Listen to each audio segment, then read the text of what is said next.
Hello everyone. இன்றைக்கி நான் உங்கள்கிட்ட ஷேர் பண்ண போகிற ரெசிபி ஒரு ஆந்திரா பருப்பு பொடி. யூஸ்வலாக இந்த பருப்பு பொடி பார்த்திங்கன்னா ஆந்திரா ஹோட்டல்ஸில் இனிஷியலாக இந்த பருப்பு பொடி சர்வ் பண்ணுவாங்க. ஒரு கீயோட மிக்ஸ் பண்ணி சாப்பிடுவோம். அந்த பருப்பு பொடி ரொம்ப நல்லாயிருக்கும், ரொம்ப டேஸ்டியாக இருக்கும். ஸோ இன்றைக்கி நான் உங்கள்கிட்ட அதே ஸ்டைலில் அந்த மாதிரி ஒரு டேஸ்டியான பருப்பு பொடி வீட்டில் நம்ம எப்படி பண்ணலாங்கிறத நான் உங்களுக்கு ஷேர் பண்ணுறேன். பருப்பு பொடி பண்ணுறதுக்கு ஒரு கடாய் இல்லைனா ஒரு பேன் எடுத்துக்கலாம். ஹெவியான பேனோ இல்லை ஹெவியான கடாயோ எடுத்துக்கலாம். 1 டீஸ்பூன் சீரகம் சேர்க்குறேன், 1 டீஸ்பூன் மிளகு சேர்க்குறேன், 1 கப்பு துவரம்பருப்பு சேர்த்துடுறேன். நல்ல லோ ஃப்ளேம்லேயே வச்சு இதை வறுக்கலாம். இதை ஒரு 1 மினிட் நம்ம வறுத்துக்கலாம். 1 மினிட் வறுத்ததுக்கப்புறம் இதோட மிளகாய் சேர்த்துக்குவோம். இதோட ஒரு கை நிறையா முந்திரி பருப்பு சேர்த்துக்கலாம். முந்திரி பருப்பு சேர்க்கறதுனால பருப்பு பொடி நல்ல ஒரு டேஸ்டியாக இருக்கும். அது மட்டும் இல்லை, இந்த பொடி அதோட டெக்ஸ்சர் பார்த்திங்கன்னா நல்ல ஒரு ஃபைன் டெக்ஸ்சராக இருக்கும். அதனால் கண்டிப்பாக முந்திரி பருப்பு சேர்த்து இதை ட்ரை பண்ணி பாருங்கள். இந்த சவுண்டு பாருங்கள், இந்த சவுண்ட்லேயே நமக்கு நல்லா தெரிஞ்சிடும் பருப்பு எப்படி வறுபட்டுருக்குன்னு. பருப்பு நல்லா வறுபட்டுருக்கு. ஸோ நம்ம இதுலேருந்து கடாயிலேருந்து பருப்பை எடுத்துடலாம்.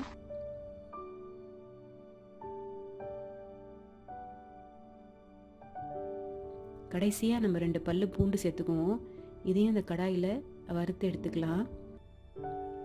இந்த வறுத்த பொருட்களை நம்ம நல்லா ஆற விட்டுருவோம். இது ஒரு 10-15 மினிட்ஸ் கழித்து ஒரு மிக்ஸி ஜார் எடுத்துக்குவோம். மிக்ஸி ஜாரில் ஈரம் இல்லாமல் பார்த்துக்குங்க. அந்த மிக்ஸி ஜாரில் இந்த வறுத்த பொருட்களை சேர்த்து நல்லா பவுடர் பண்ணிக்கலாம். இந்த பூண்டை மட்டும் எடுத்துட்டு வெறுமனை இந்த பருப்பை மட்டும் எல்லாத்தையும் சேர்த்து இதை அரைச்சிக்குவோம். நீங்கள் இட்லி பொடி மாதிரி வேணும் அப்படின்னு நினச்சிங்கன்னா நல்லா கொஞ்சம் கொரப்பாக அரைச்சிக்கலாம். அப்படி இல்லைன்னா சாதத்தோடு சாப்பிட்றதா இருந்ததுன்னா நல்லா ஃபைன் பவுடராக அரைச்சிக்கலாம். பாருங்கள், ஃபைன் பவுடர் ஆயிடுச்சு. இது ஃபைன் பவுடர் ஆனதுக்கப்புறம் நான் இந்த பூண்டை சேர்த்து இதோட ஒரு அரைச்சிக்கிறேன். இப்போ பருப்பு பொடி ரெடி ஆகிடுச்சு. நல்ல ஃபைன் பவுடராக நம்ம அரைச்சி எடுத்து வச்சுருக்கோம். இதை ஒரு ஏர்டைட் கண்டெய்னரில் மாற்றி எடுத்து வச்சுக்கலாம். நீங்கள் மாற்றுற கண்டெய்னர் ஈரம் இல்லாமல் நல்லா க்ளீன் கண்டெய்னராக எடுத்து வச்சுக்கோங்க. இது மாதிரி நம்ம ஸ்டோர் பண்ணி வைக்கிறதுனால மோர் தென் 1 மந்த்து கூட கெட்டு போகாமல் அப்படியே இருக்கும். பருப்பு பொடி அந்த கிறிஸ்பினஸ் கூட மாறாது, அப்படியே இருக்கும். சூடான சாதத்தில் நெய் ஊற்றி இது சாப்பிட்டா ரொம்ப டேஸ்டியாக இருக்கும். நம்ம முந்திரி பருப்பு சேர்த்துருக்கிறதுனால இந்த பருப்பு பொடி அவ்வளோ ஒரு வாசனையாகவும் இருக்கும், டேஸ்டியாகவும் இருக்கும். கண்டிப்பாக நீங்கள் நெக்ஸ்ட் டைம் செய்யும் போது முந்திரி பருப்பு சேர்த்து அரைச்சி பாருங்கள். எப்படி இருந்ததுன்னு எனக்கு சொல்லுங்கள். இதுதான் ஆந்திரா ஹோட்டல்ஸில் ஒரு சீக்ரெட் இன்க்ரீடியண்ட்.